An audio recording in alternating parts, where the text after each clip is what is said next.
Hi guys! Welcome back to my channel. For today's video, mag-harvest tayo ng aking mga tanim sa bakuran. Wow, char! Akala mo akong nagtanim eh.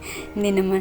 Yung mother-in-law ko ang nagtanim yan. Yung iba naman is basta-basta na lang siyang tumutubo. Ayan, mag-harvest tayo ng tomato. Hala, in fairness ha, yung tomato talaga namin is sobrang mamunga talaga. Ang dami na naming na-harvest and hindi pa siya namamatay. Di ba yung iba hindi na produce na ng panibagong tubo ng tomato. Panibagong bunga. Siya talaga as in, ang dami pa rin. Oh, ayan. Yan yung latest vlog, yung vlog ko na about naman dito sa vegetables and fruits sa aming garden.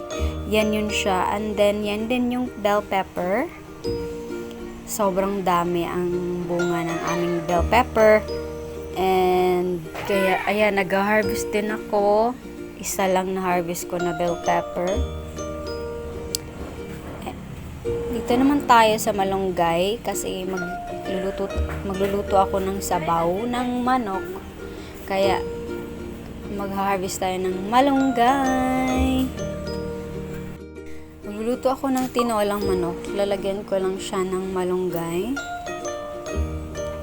Iba talaga pag may tanim ka sa iyong bakuran kasi sure na sure kang walang halong chemical. Puro natural lang siya.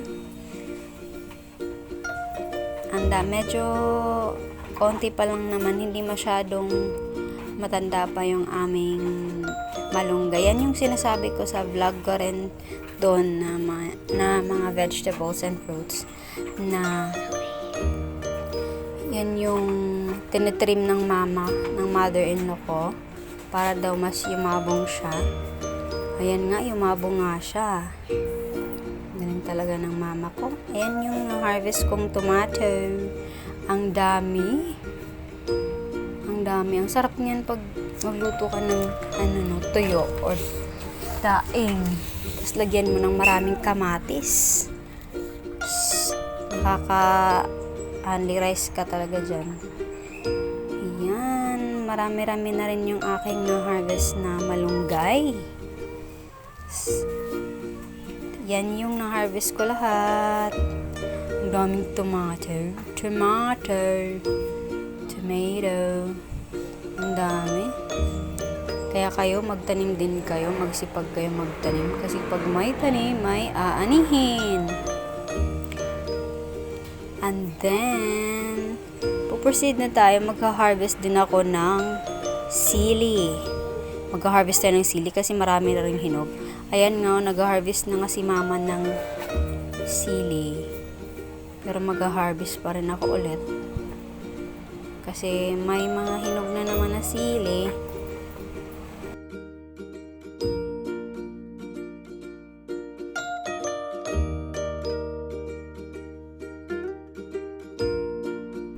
Harvest time ng sili. Siling, anong tawag dyan? Siling labuyo ba to?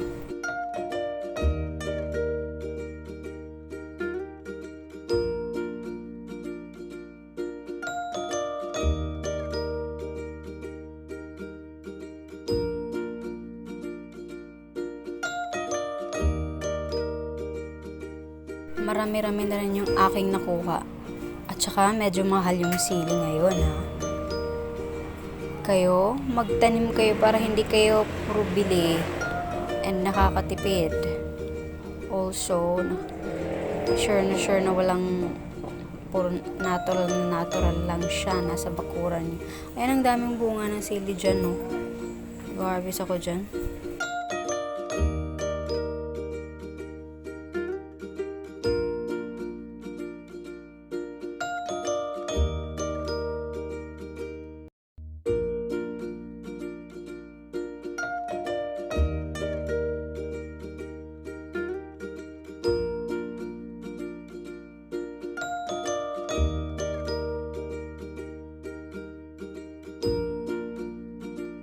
O, di ba? Ang dami. Ayan. So, kaya, mainit kasi. Di ko na kaya yung init. Mamaya na lang yung iba. Balik na tayo.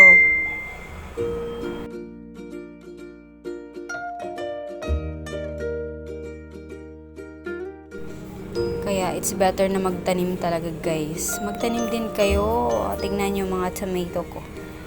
Ang gaganda. And ang lalaki pa nila. Wala yung fertilizer.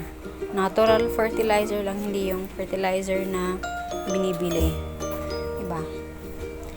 Yan. Luluto na ako ng aking tinolang manok kasi preskong-presko ang aking malunggay.